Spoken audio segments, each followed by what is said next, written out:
ఓ సూర్యం, నీకు ప్రమోషన్ వచ్చిందా? వచ్చింది సార్, కానీ వద్దన్నాను. ఏ? ఒక రౌడీని పట్టించి, ఒక కేడీని పట్టించి, ఒక స్మగ్లర్ని పట్టించి ప్రమోషన్ తీసుకోవడంలో అర్థం ఉంది సార్. కానీ ఓ దేవుణ్ణి పట్టించి తీసుకోవాలనిపించలేదు సార్. అరే సూర్యం, నీ డ్యూటీ నువ్వు చేశావు.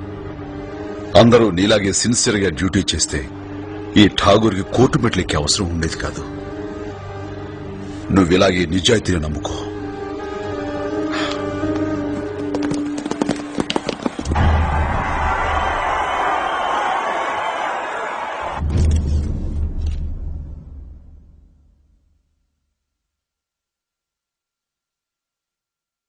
ఈ భగవద్గీత మీద ప్రమాణం చేసి చెప్పండి. గీతలో శ్రీకృష్ణుడు ఏం చెప్పాడు అదే నేను చేస్తున్నాను.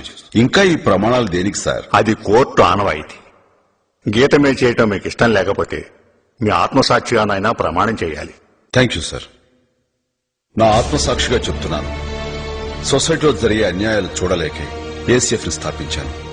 ఆ సంస్థ చేసే పనులన్నిటికీ నేనే కర్త, కర్మ, క్రియ. ఠాగూర్ గారు, ఒక ముఖ్యమంత్రికి ఉన్నంత నెట్వర్క్ మీకుందని పోలీస్ డిపార్ట్మెంట్ చెబుతోంది.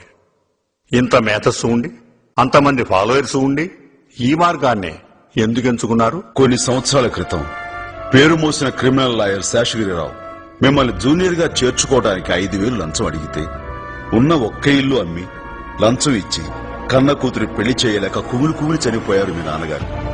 మీ నాన్నగారి దుస్థితి ఏ తండ్రికి రాకూడదని ఈ మార్గం ఎన్నుకున్నాను. ఈ సంగతి మీకెలా తెలుసు? మీరే అన్నారు కదా సార్, ఈయనకి ముఖ్యమంత్రికి ఉన్నంత నెట్వర్క్ ఉందని. చూడండి మిస్టర్ రవీంద్రనాథ్ ఠాగూర్ గారు, ఆంధ్రప్రదేశ్ లో ఎవరి చరిత్ర ఏమిటో తెలుసుకోగలిగిన మీకు లంచం తీసుకోవడం కంటే మర్డర్ చేయడం పెద్ద నేరం అని తెలియదా? లంచాలు తీసుకోవడం మీ దృష్టిలో పెద్ద నేరం కాకపోవచ్చు సుబ్బారావు గారు. ఒక పబ్లిక్